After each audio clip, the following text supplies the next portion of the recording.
Assalamualaikum warahmatullahi wabarakatuh and good morning. So today, me and my teammates are going to discuss an article titled From Burnout to Engagement, the Role of Human Resource Management in Managing Work Fatigue and Improving Performance. Before that, let me introduce our team. I am Izzati Anissa binti Adilofi. He is Muhammad Luqman Nur Hakim bin Omar and she is Alia Hazira binti Muhammad Nazri. We are from BA 2733A.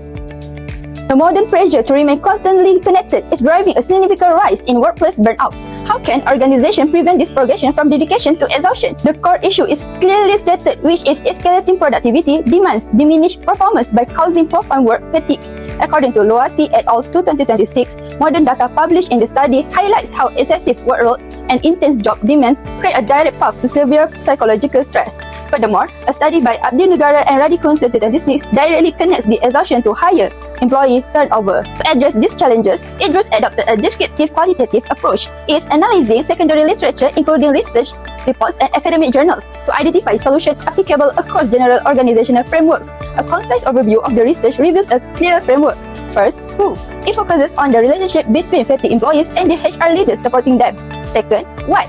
It evaluates the essential role of human resource management in mitigating workplace stress. Third, where and when? The insights apply globally to contemporary workplace publishes in 2023. Last, how?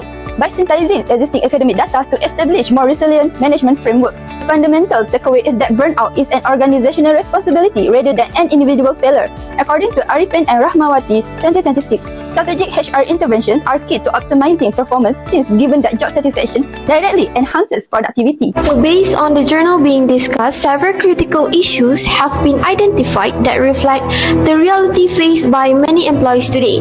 So today I will point out and discuss these key issues, which include high work demands, job burnout, and even work-life imbalance.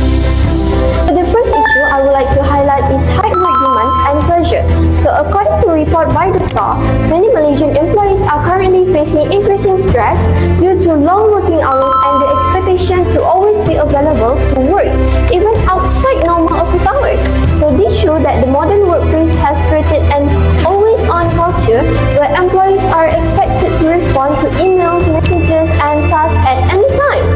So this situation is supported by research findings which explain that rapid technological development and high productivity demands have significantly increased pressure on employees to perform faster and more efficiently.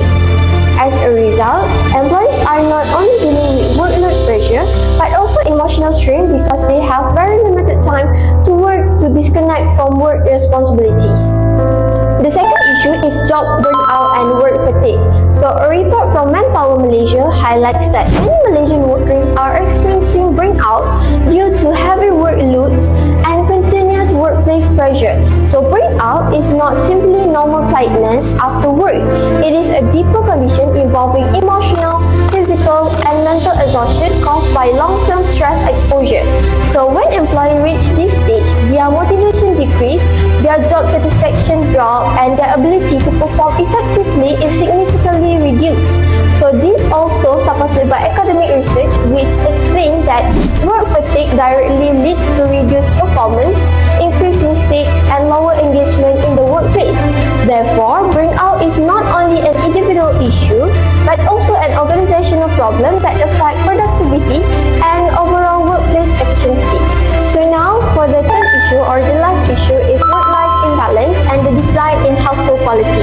So experts reported in the Star have warned that burnout and excessive work pressure can negatively affect emotional well-being and make it difficult for employees to maintain a healthy balance between work and personal life.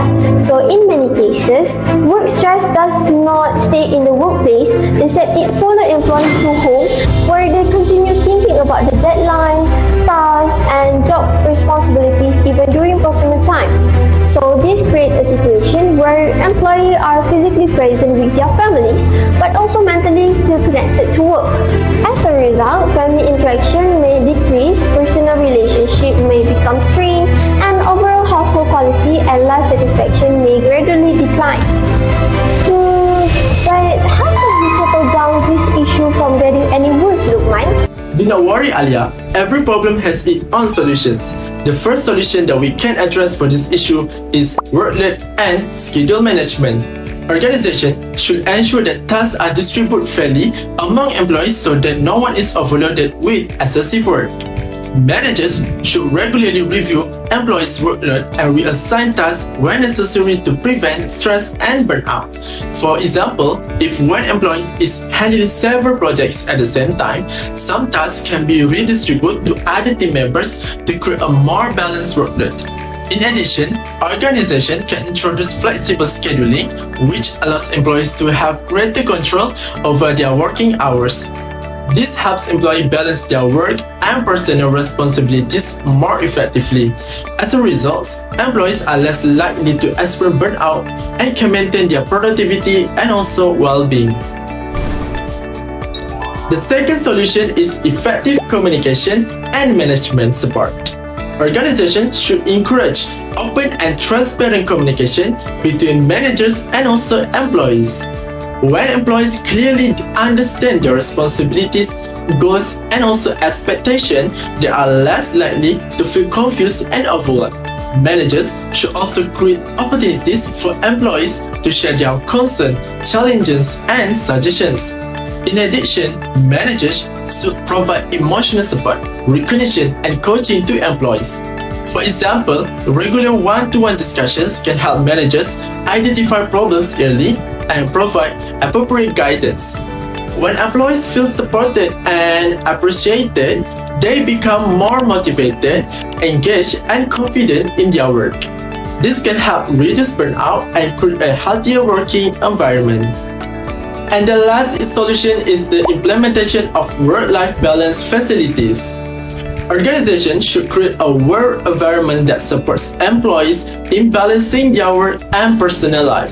This can be achieved through flexible working hours, adjustable leave arrangement, and remote work opportunities. These initiatives give employees greater control over their time and help them manage personal commitments more effectively. Organizations can also introduce employee welfare programs such as stress management workshops, health promotion activities, or wellness programs. At the same time, managers should encourage employees to take breaks and utilize their leave when needed.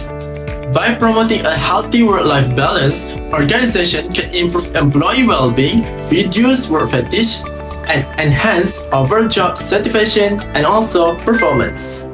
To conclude, the realities facing Malaysian employees today are undeniable.